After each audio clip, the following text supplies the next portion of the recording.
الحمد للہ رب العالمین والصلاة والسلام علی سید الانبیاء وخاتم المرسلین سیدنا محمد وعلی آلہ واصحابہ اجمعین، اما بعد۔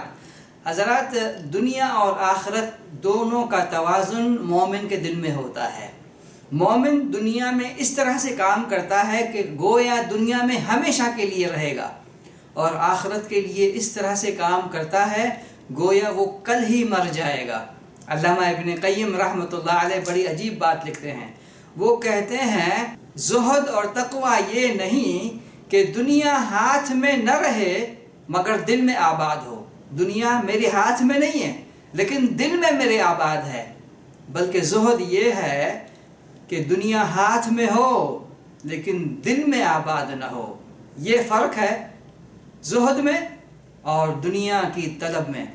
اندازہ کریں آپ کہ کس طرح سے اسلام نے دنیا اور آخرت کو متوازن کر کے رکھا ہے، کہ کس طرح سے یہ دو متوازی چیزیں انسان کے دل میں ہونی چاہیے، ان کے لیے عمل کرتا رہے، دنیا میں بھی عمل کرتا رہے دنیا کے لیے، اور دنیا میں عمل کرے آخرت کے لیے۔ اللہ تعالی ہمیں عمل کرنے والا بنائے۔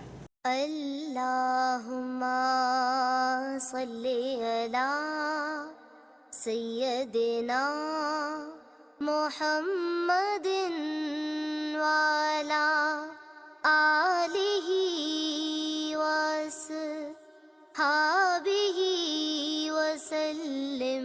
اللہم صلی علی سیدنا محمد وعلی